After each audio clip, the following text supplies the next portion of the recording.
नमस्कार दोस्तों, हमारे यूट्यूब चैनल पर आप सभी लोगों का स्वागत है। प्रीवियस ईयर क्वेश्चन सीरीज में हम आज इकोनॉमी के क्वेश्चन करेंगे।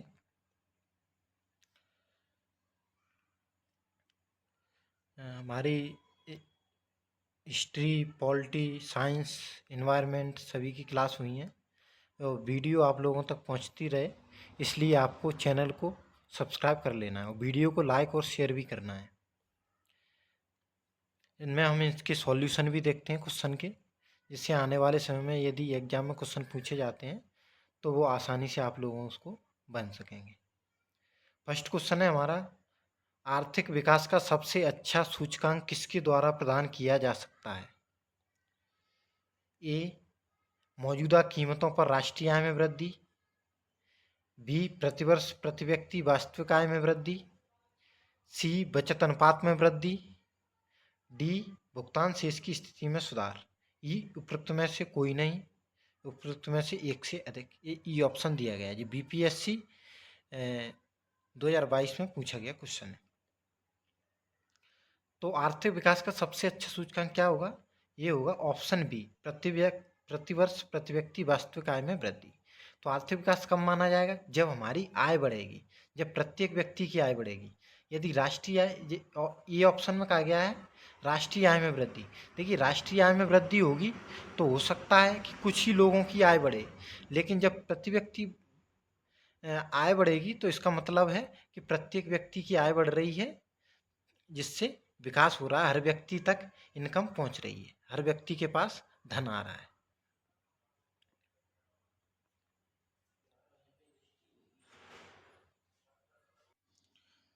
अगला क्वेश्चन है हमारा, किसी देश की आर्थिक समृद्धि का सबसे उपयुक्त मापदंड है उसका? ए, सकल घरेलू उत्पाद यानी जीडीपी। बी, एनडीपी निवल घरेलू उत्पाद। सी, निवल राष्ट्रीय उत्पाद यानी कि NNP. D, per capita real income. तो हमने अभी पढ़ा है किसी देश की आर्थिक समृद्धि का सबसे उपयुक्त मापदंड है प्रति व्यक्ति वास्तविक आय यानी पर कैपिटा रियल इनकम।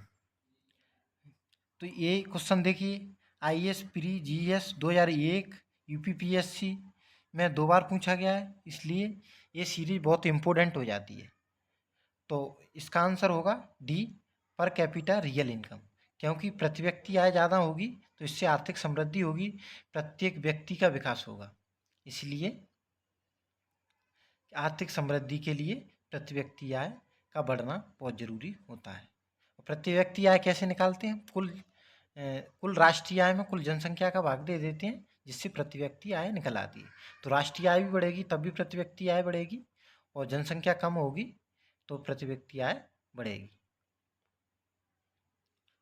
ये देखिए, इसमें कहा गया है किसी भी देश की आर्थिक समृद्धि का वास्तविक मापक प्रति व्यक्ति वास्तविक आय ही है। यूएनडीपी ने 1996 में इस बात पर बल दिया कि सभी प्रकार की अर्थव्यवस्था को 5 प्रकार की समृद्धि से अवश्य बचना चाहिए। रोजगार विहीन समृद्धि, जॉबलेस ग्रोथ, यानी कि वृद्धि हो रही है लेकिन रोजगार उत्पन्न नहीं हो रहा है, तो ऐसी समृद्धि से बचना चाहिए। समृद्धि ऐसी हो जिसमें रोजगार भी उत्पन्न हो। निष्ठुर समृद्धि से बचना चाहिए, स्वर विहीन समृद्धि से बचना चाहिए, भविष्य विहीन समृद्धि से बचना चाहिए, जड़ विहीन समृद्धि से। यानी इसका मतलब है कि समृद्धि हो रही है यानी कि डेवलपमेंट हो रहा है, ग्रोथ हो रही है, तो जॉब के साथ साथ ग्रोथ हो, यानी कि रोजगार भी उससे उत्पन्न हो। और फ्यूचरलेस नहीं होना चाहिए, फ्यूचरलेस ग्रोथ नहीं होना चाहिए। मतलब ग्रोथ ऐसी हो जिसमें सस्टेनेबल डेवलपमेंट का भी ध्यान रखा जाए। अगला क्वेश्चन है हमारा,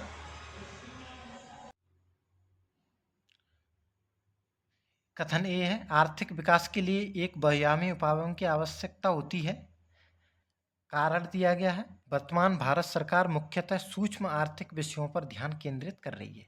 तो इसमें से कथन सही है या कारण सही है, या दोनों सही है, या कारण कथन की सही व्याख्या करता है? क्या है? देखिए, ए में कहा गया है ए आर दोनों सही है, आर ए का सही स्पष्टीकरण है। बी में आर ए का सही स्पष्ट नहीं है। सी, ए सही है आर गलत है। डी, ए गलत है किंतु आर सही है।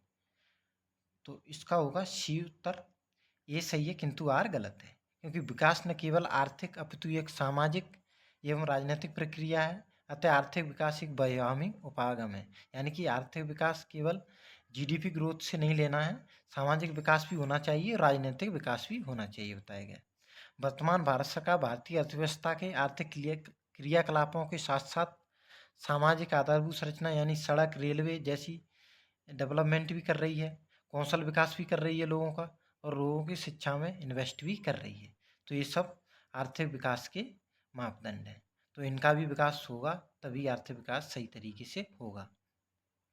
अगला क्वेश्चन है हमारा, एक्स देश में आर्थिक समृद्धि अनिवार्य रूप से होगी यदि विश्व अर्थव्यवस्था में तकनीकी प्रगति होगी, एक्स में जनसंख्या वृद्धि होगी, एक्स में पूंजी निर्माण होता है, डी विश्व अर्थव्यवस्था में व्यापार की मात्रा बढ़ती है। तो एक्स देश में आर्थिक समृद्धि कब होगी? जब एक्स में पूंजी निर्माण होगा। पूंजी निर्माण यानी कैपिटल फॉर्मेशन, कोई भी स्थायी निर्माण हो, जैसे सड़क, बंदरगाह, रेलवे, या लोगों का कौशल विकास, उनकी शिक्षा पर खर्च करना, उनके स्वास्थ्य पर खर्च करना, ये सब पूंजी निर्माण होता है। तो कब आर्थिक समृद्धि होगी? जब पूंजी निर्माण ज़्यादा से ज़्यादा होगा।